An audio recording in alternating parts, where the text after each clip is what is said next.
Bueno, como les había comentado en clases pasadas, lo que vamos a dedicar en estos videos sucesivos es hacer algún comentario a lo que fue una de las escuelas de geografía más importante a nivel mundial, que fue la Escuela de las Monografías Francesas, o también conocido como, o conocida como Geografía Regional, o que cuando se estudian las corrientes de la disciplina, se habla de la corriente posibilista, como reacción a lo que fue las corrientes deterministas que se habían desarrollado fundamentalmente en la Escuela Nacional Geográfica Alemana.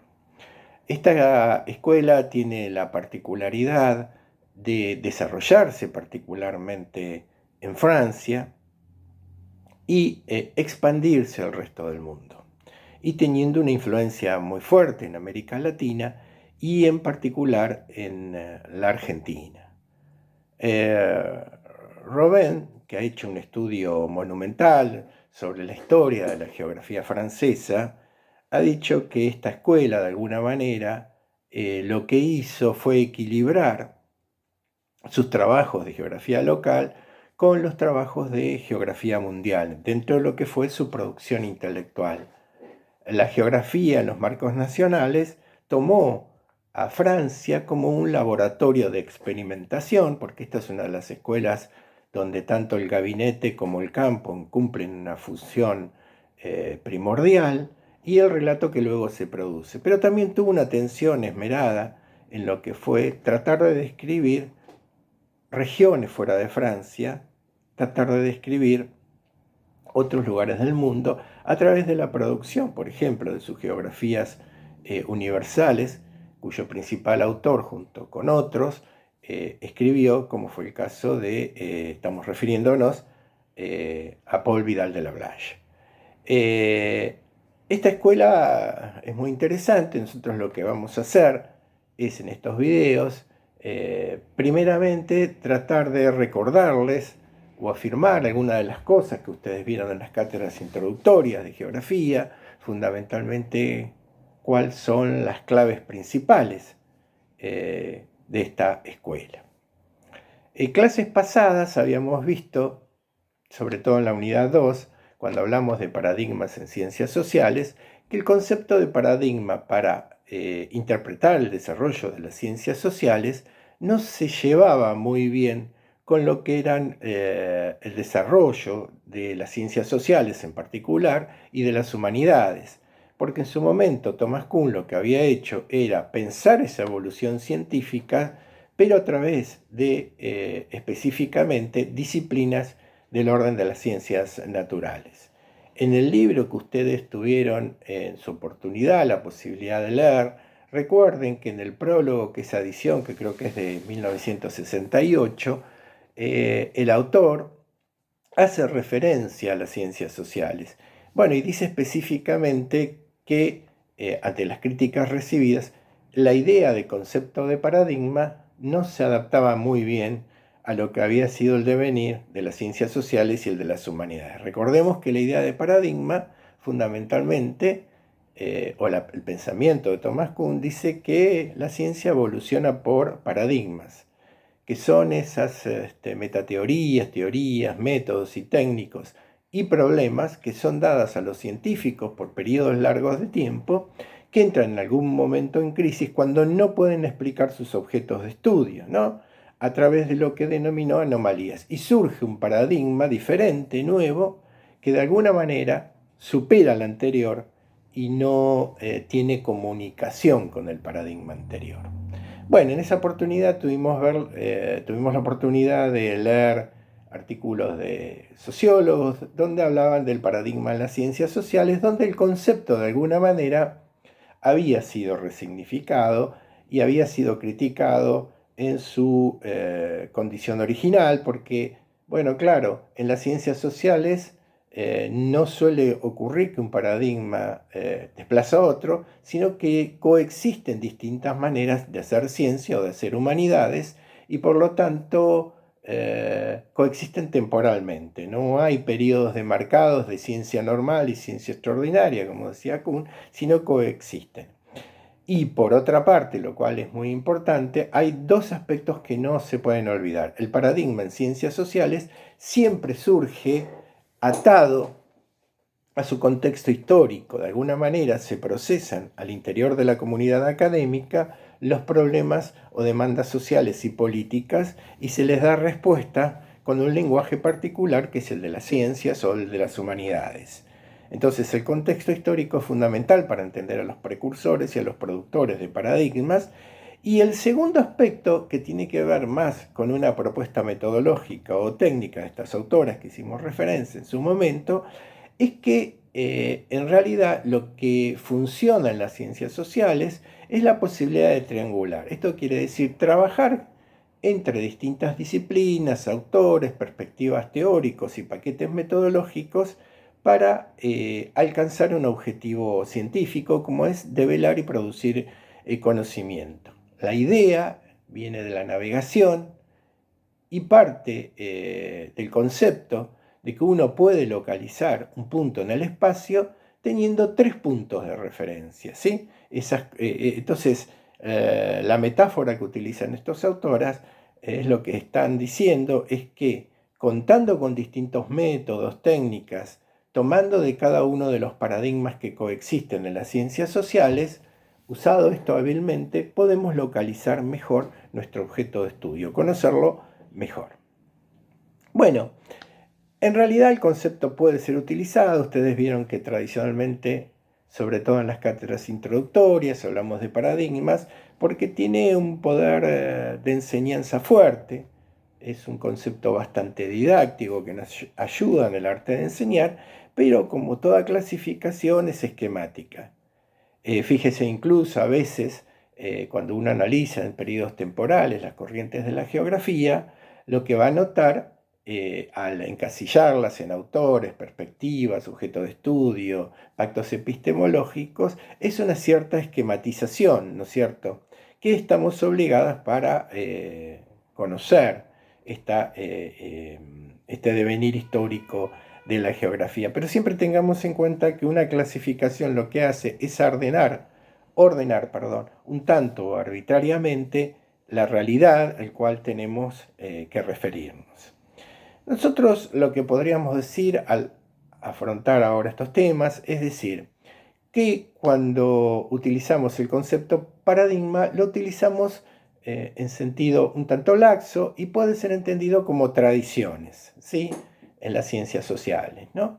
Entonces hablamos de una tradición cuando tenemos posibilidad de identificar precursores, autores que llevan adelante esa tradición, el contexto histórico en que surgió, tanto a nivel macro como micro, es decir, no solamente vemos la historicidad del surgimiento de ese paradigma o tradición, sino también fundamentalmente a nivel microsocial, cómo estos autores académicos llevaron adelante la producción de instituciones, en sentido amplio, instituciones de educación, instituciones de científicas, qué participación tuvieron en organismos de planificación o acción y en, por supuesto, entidades de educación.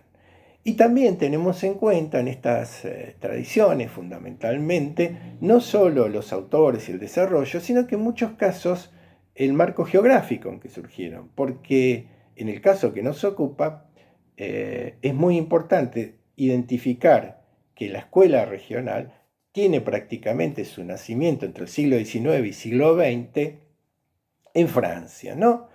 Junto con historiadores en lo que se llamó la Escuela de los Annales, en donde geógrafos e historiadores trabajaban en la producción de conocimiento, ¿no? Luego, por razones políticas educativas, llevó a diferenciar estas dos pertenencias disciplinarias, ¿no?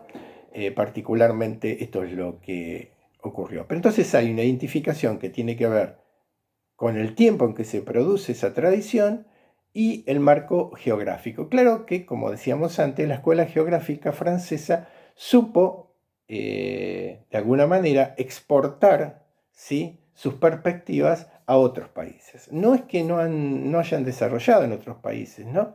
Esta perspectiva, sino que de alguna manera se asimiló. Robben dice que en algunos casos con una visión marcadamente endocéntrica, ¿no? Y esto se explica fundamentalmente si uno tiene en cuenta que esta tradición lo que ha hecho es producir conocimiento, ser parte de la cultura dominante en un momento y en un país que desarrollaba aspiraciones imperiales y tenía efectivamente colonias. Particularmente lo que nos interesa es repasar, como decíamos, las claves principales de la Escuela Regional Francesa, pero creo que el aporte más interesante que podemos hacer en estos videos es comentar qué influencia tuvo en América Latina y en particular qué influencia tuvo en la Argentina y cómo de alguna manera esto tuvo que ver con la diplomacia académica que lleva adelante Francia ya desde principios del siglo XX en América Latina, fundamentalmente en países como Brasil, Argentina y Chile, y que ya en la segunda posguerra lo que hace es retomar esa política académica, claro, pero bajo otras características, ¿no? Hay algo que es muy importante y que no me quiero olvidar antes de conceptualizar esta escuela, es que autores como Thomas Glick dicen que ese proceso ha sido realmente exitoso en difusión de ideas, ¿no? En esa diplomacia de ideas, en esa política de llevar a la difusión, a la geografía regional, por dos aspectos principales. Por un lado, tuvo un desarrollo teórico de acuerdo y metodológico a los trabajos empíricos que se hacían en el momento. Digamos que los conceptos, los métodos, las técnicas que utilizaban los geógrafos estaban apropiadas a ese proyecto que era fundamentalmente contarle el territorio a los franceses.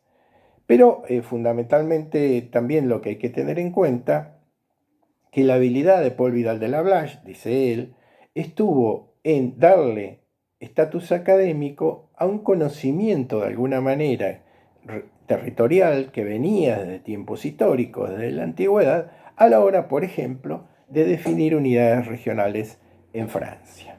Esto es muy importante porque logró de alguna manera justificarse socialmente y entrar en la alta tradición académica de educación superior de Francia.